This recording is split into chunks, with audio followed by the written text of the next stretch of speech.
ஸ்ரீ பாலசுப்ரமணியர் அருளால் next gen astro ஆன்மீக அன்பர்கள், நேயர்கள், ஜோதிட அன்பர்கள் அனைவருக்கும் அன்பான வணக்கங்கள். நான் உங்கள் வாழ்க வளமுடன் ஜோதிடர் ஸ்ரீ குரு சுந்தர வடிவேல். இப்போ பார்த்தீங்கன்னா புரட்டாசி மாத பலன்கள் எப்படி இருக்க போகுது அப்படிங்கிறத ஒவ்வொரு ராசிக்கும் டீட்டெயிலாக விரிவாக நம்ம பார்க்க போகிறோம்.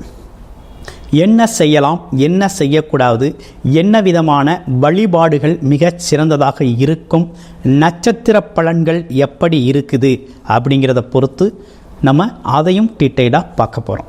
அந்த வகையில் இந்த புரட்டாசி மாதத்தோட சிறப்புகள் என்ன அப்படின்னு பார்த்தோம்னா, சூரிய பகவான் பார்த்தோம்னா சிம்ம ராசியிலிருந்து கன்னி ராசிக்கு பெயர்ச்சியாகி கன்னி ராசியில் இருந்து அருள்பளிக்கக்கூடிய ஒரு அற்புதமான மாதம் தாங்க புரட்டாசி மாதம். புரட்டாசி மாதம் பிறந்தாலே பொற்காலம் பிறக்குது அப்படின்னு ஒரு பழமொழியே உண்டு. அந்த வகையில் இந்த புரட்டாசி மாதத்தோட சிறப்புகள் என்ன அப்படின்னா, புரட்டாசி அப்படின்னு எடுத்துக்கிட்டோம்னாலே பார்த்தீங்கன்னாக்க மகாவிஷ்ணு வழிபாடு, பெருமாள் வழிபாடு, திருமால் வழிபாடு, அதே போல் முன்னோர்கள் வழிபாடுக்கு மிகவும் உகந்த மாதமாக, முன்னோர்களோட ஆசீர்வாதத்தை பெறக்கூடிய ஒரு அற்புதமான மாதமாக இந்த மாதம் அமைஞ்சிருக்குது. இந்த மாதத்தில் பார்த்தீங்கன்னாக்க உங்களுக்கு 3 கிரகங்கள் ஆட்சி உச்சம் பெறுகிறது. சனி பகவான், சுக்கிர பகவான், புதன் பகவான், இந்த 3 கிரகங்களும் ஆட்சி உச்சம் பெறக்கூடிய ஒரு அற்புதமான மாதம் தாங்க இந்த புரட்டாசி மாதம்.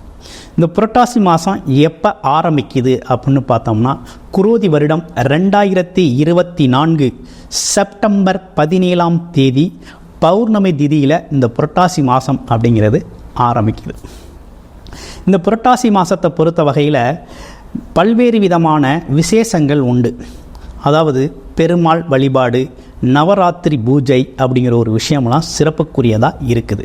இந்த புரட்டாசி மாதத்தில் வேற என்ன சிறப்புகள் இருக்குதுன்னா, புரட்டாசி 1ஆம் தேதியே பார்த்தீங்கன்னா பௌர்ணமி திதி வருது. திரு அண்ணாமலையாரை வழிபட்டு முழு அருளை பெறக்கூடிய ஒரு அற்புதமான மாதமாக இந்த மாதம் அமைஞ்சிருக்குது. அடுத்து புரட்டாசி 5ஆம் தேதி சங்கஹரா சதுர்த்தி அப்படின்னு சொல்லக்கூடிய விநாயக பெருமானை வழிபட்டு முழு அருளை பெறக்கூடிய ஒரு நன்னாள். அடுத்து புரட்டாசி 9ஆம் தேதி பார்த்தோம்னாக்க தேய்பிரை அஷ்டமி திதி வருது.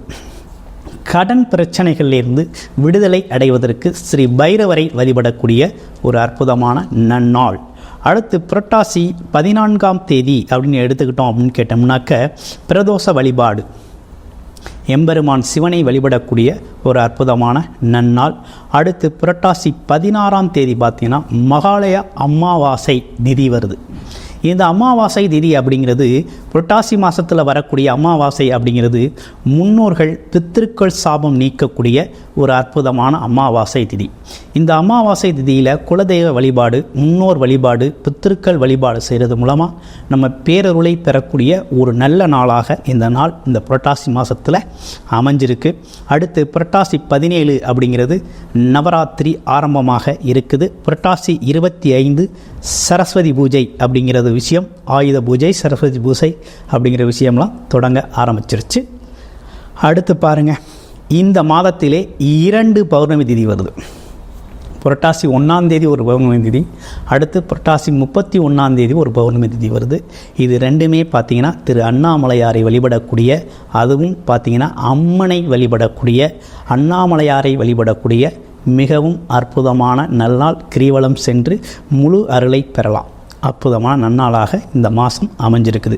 இந்த புரட்டாசி மாதத்தை பொறுத்த வகையில் பார்த்திங்கன்னா எந்தெந்த ராசிக்கு செல்வ செழிப்பு ஏற்பட போகுது, அதிர்ஷ்டங்கள் குவிய போகுது அப்படிங்கிறத விரிவாக தொடர்ச்சியாக ஒவ்வொரு ராசிக்கும் எப்படி இருக்கும் அப்படிங்கிறத விரிவாக பார்க்க போகிறோம். இந்த மாதத்தில் பார்த்தீங்கன்னா 3 கிரகங்களோட ஆட்சி பெற்ற நிலையிலையும் புதன் பகவான் பக்ரம் பெற்ற நிலையிலையும் இந்த மாதத்தில் இருக்குதுங்க.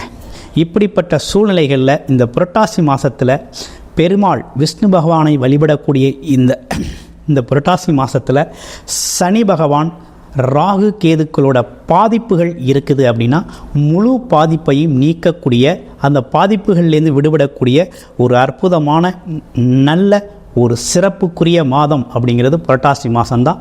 புரட்டாசி மாதம் முழுக்க முழுக்க பெருமாள் விஷ்ணு பகவானை வழிபட வேண்டிய ஒரு நன்னாளாக அமைஞ்சிருக்குது.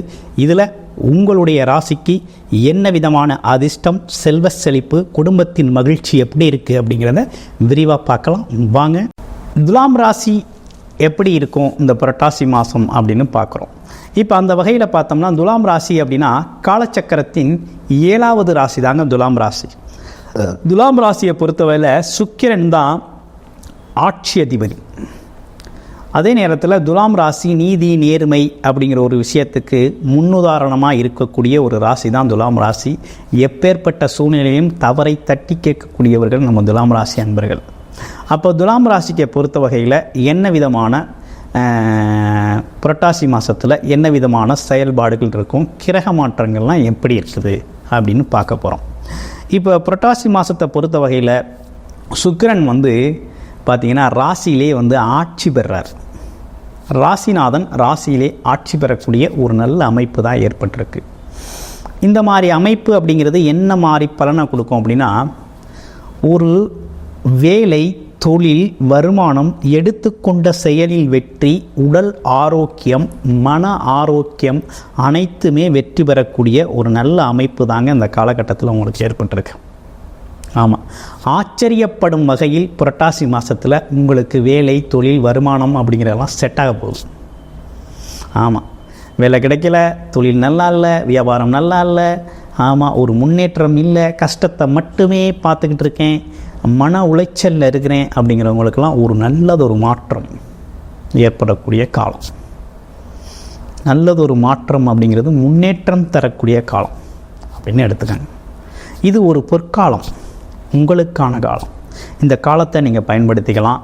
இந்த புரட்டாசி மாதத்தில் நீங்கள் என்னெல்லாம் யோசிச்சுருக்கீங்க, திட்டமிட்டிருக்கீங்க, உங்கள் வாழ்க்கையை எப்படி கொண்டு போனால் நல்லா இருக்கும்னு நீங்கள் இதுவரை சிந்தித்து அதை செயல்படுத்துறதுக்கான கால நேரங்கள் பார்த்துக்கிட்டு இருந்தீங்க அப்படின்னா இந்த மாதத்தில் உங்களுக்கான வேலையை நீங்கள் தொடங்குங்க, சிறப்பாக இருக்கும். ராசிநாதன் ஆட்சி பெற்றார். அதே நேரத்தில் பாக்யாதிபதினு சொல்லக்கூடிய புதன் பகவான் நோட சேர்ந்து இருக்கிறார் இந்த மாதத்தில். அப்போ புதனோடு சேர்ந்து இருக்கக்கூடியதில் புத்திசாலித்தனம் அப்படிங்கிறது அதிகரிக்கும். அப்போ வருமானம் அதிகரிக்கும். அப்போ பார்த்தீங்கன்னாக்க வியாபாரத்தில் செழிக்கக்கூடிய தன்மையெல்லாம் உருவாகும். வியாபாரத்தில் புது யுக்தியை கையாளக்கூடிய திறன் வரும். படிக்கிற குழந்தைகளுக்கு புத்திசாலித்தனம் அதிகரிக்கும். நல்லா படிக்கக்கூடிய சூழ்நிலை இருக்கும். ஆமாம், எப்போதும் இல்லாதவர்களுக்கு அளவு சுறுசுறுப்பாக இருக்கக்கூடிய அமைப்பு அப்படிங்கிறதெல்லாம் ஏற்படும். உடலில் குறிப்பாக உடல் மனம் ஆரோக்கியம் அப்படிங்கிறது நல்லா இருக்கக்கூடிய ஒரு காலகட்டமாக இந்த காலகட்டம் துலாம் ராசிக்கு ஏற்பட்டிருக்கு. துலாம் ராசியை பொறுத்த வகையில் பார்த்திங்கன்னா வேலை, பல்வேறு விதமான வேலை வாய்ப்புகள் உண்டு இந்த காலகட்டத்தில் கிடைக்குங்க. பல்வேறு விதமான வேலை வாய்ப்புகள் கிடைக்கும். வேலை தேடுறவங்களுக்கு சரியான வேலையை தேர்ந்தெடுத்து, உங்களுக்கான வேலையை தேர்ந்தெடுத்து வேலையை பார்க்க ஆரம்பிங்க, வெற்றி நிச்சயம். வியாபாரம் எப்படி இருக்கும் அப்படின்னா, வியாபாரம் சார்ந்த விஷயம் வெற்றி பெறக்கூடிய சூழ்நிலை இருக்குது. அதே நேரத்தில் லாபங்கள் சார்ந்த விஷயங்கள் சிறிதளவு பார்த்திங்கன்னா கொஞ்சம் விரைய செலவுகள் ஆகும். அதாவது எப்படின்னா, உங்களோட எதிர்கால தேவைக்காக செலவுகள் கொஞ்சம் செய்ய வேண்டிய அமைப்பு அப்படிங்கிறது உண்டு. இருப்பினும் இந்த காலகட்டத்தில் வெளிநாடு போகணும், வெளியூர் போகணும்னா இந்த காலகட்டத்தை பயன்படுத்திக்கங்க. உங்களுக்கு சாதகமான காலகட்டமாகத்தான் அமைஞ்சிருக்குது. அடுத்து வரக்கூடிய அமைப்பும் 2ஆம் இடத்துல ராசிநாதன் போகிறதுனால வாக்குப்பளிதம், சொன்ன சொல்ல காப்பாற்றுறது, வருமானத்துக்கான வழிகள்லாம் கண்ணுக்கு தெரியும். ஆமாம், பல்வேறு விதமான தொழில் வாய்ப்புகள், வருமான வாய்ப்புகளை பயன்படுத்தக்கூடிய ஒரு நல்ல காலகட்டமாக தான் அமைஞ்சிருக்குது. வாழ்த்துக்கள். சகோதரர் ஒற்றுமை ஏற்படக்கூடிய காலகட்டம். பெருமாள் வழிபாடு புதன்கிழமை செஞ்சுக்கிறது ரொம்ப சிறப்புக்குரியதாக இருக்கும். வாழ்த்துக்கள் துலாம் ராசி நண்பர்களே.